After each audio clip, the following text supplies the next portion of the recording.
And it all started with, it was the Saturday morning cartoons. And they're really a big inspiration for me. It was, X-Men and Spider-Man, and especially X-Men. The team dynamic is what really got me interested into it. And it was really at the early age of 8 where I really started. I really thought, you know what, this is just going to be a lot of fun for me to do.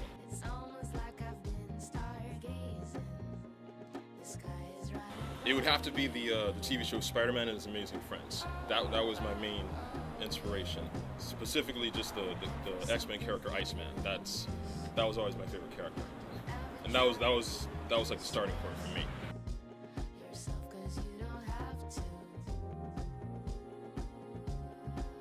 It really started with the visual of the character. Seeing a guy just riding on ice and doing everything with those powers. Just the visual just looks so amazing. I thought, I want to do something like that.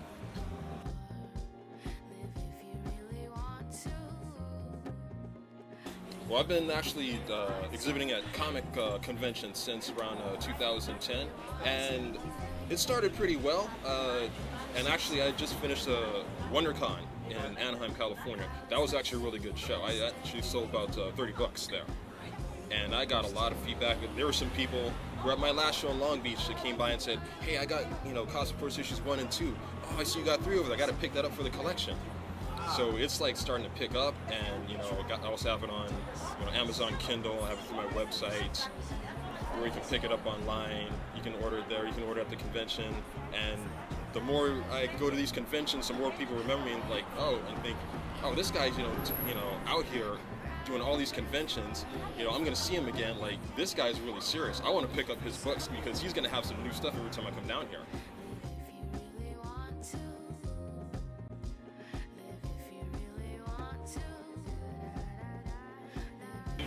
It's a dream come true, especially when you started so long ago, thinking that, not sure where you want to take it, but this is what you want to do.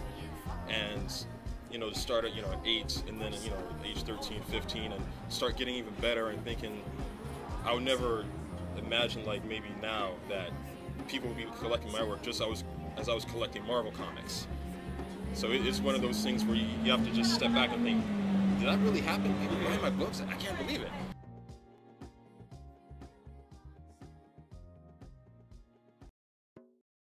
For that character, it was actually like a combination of various people I've met over not merely specifically one, but a lot, and I put it all together. And even with other characters, there were I would think of friends that I grew up with and take from their personalities and put it in the character. So it was a combination.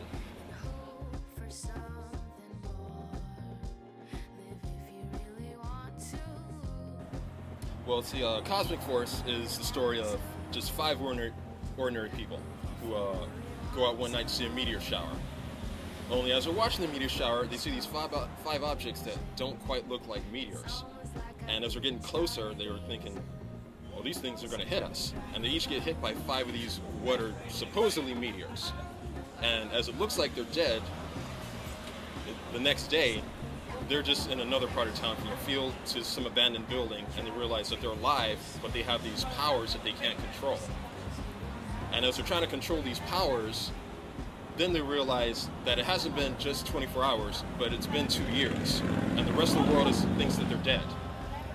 So now, having these powers and being declared dead, they're on their own, trying to figure out what to do. And at the same time, they have 2 agents from the FBI and a colonel from the Air Force looking for them, thinking that they're invading aliens after seeing their powers from afar.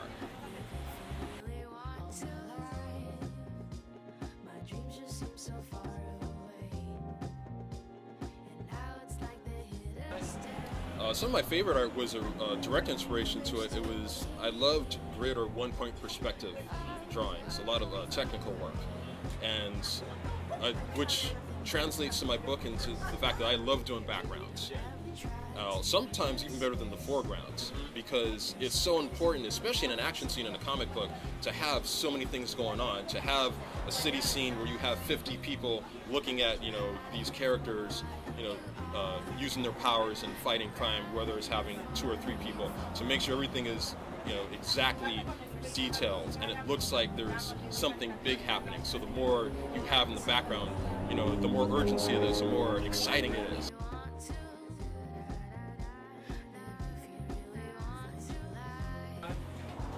I have learned one important thing is camera angles, which is what I've actually learned watching a lot of the movies, whether comic movies or not, how tilting a certain angle can really change a scene. Especially, I tend to do a lot of talking scenes in my books to build up the action. And in a talking scene, I don't want to have the same type of panel where it's, one person talk to another person and it's the same shot. Maybe have an overhead shot, have a shot of just a person talking, to really build the drama. One thing I did learn is that if someone is really saying something dramatic, it's really good to have a person just looking through the camera like in a panel and actually listening to what the other character is saying, and it really feels like there's something important that character is saying because he's not on screen. And that's something that I've really learned, especially from my last book.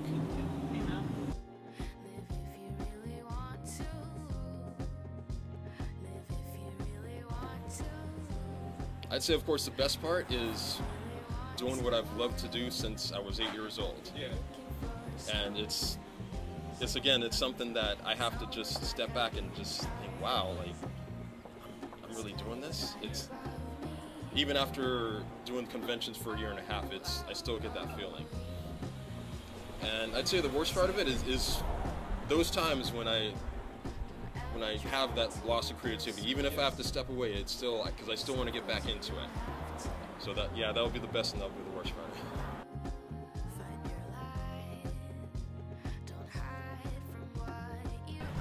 I think my best was my last convention in WonderCon, seeing so many people there, just for small press publishers, which is what I was when I was down there.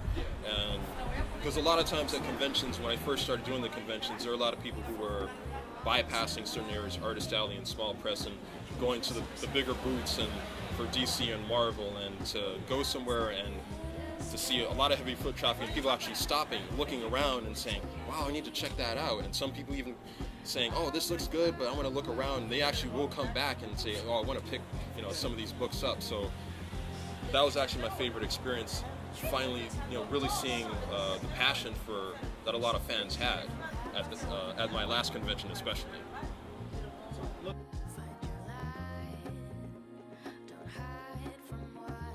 I think I'd have to just go to writing,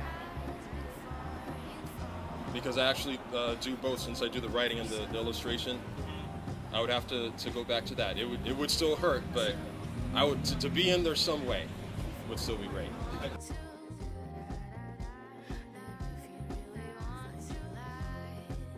I think it's incredibly big and incredibly important because it gives a way for people to express themselves, and a person may not want to be an artist, but in doing art, they could actually find out something else that they might want to do, because I have found that, art is really relaxing, whether it's something that you want to do later on in life or not, and it, kind of helps you think about, what else you might want to do. And I don't know, there aren't a lot of art programs right now, but I think it's very important, because for me, if I didn't have an art program in high school, I'm not sure where I would be.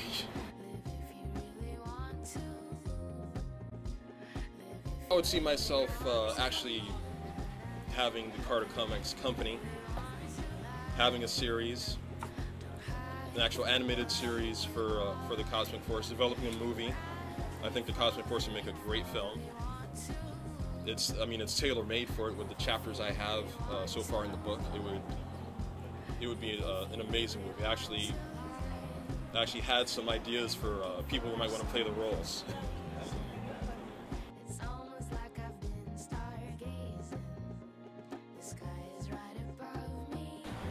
The key is always persistence.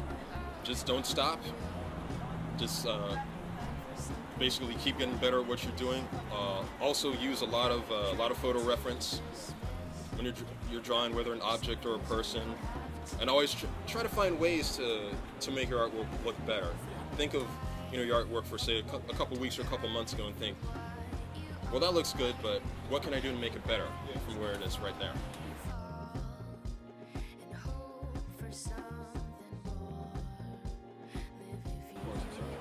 We can find everything you need to know about Cosmic Force as well as the comics at my site at garvinartmedia.com. I have the comics for sale. I have character profiles. I have news of events of which conventions I'm showing up at. As a matter of fact, actually, my next convention is at Long Beach Convention Center on Saturday, May 12th. And that's a one-day expo called Long Beach Expo. And I'll be selling all the Cosmic Force issues 1 through 4. So check it out down there. I also have a Facebook page through garvinartmedia.com, Carter Comics on Facebook. And I have all the information there, status of each book, and when I have the script done, when I have the characters written, what's coming up next. So you can look it up at garvinartmedia.com and Carter Comics on Facebook.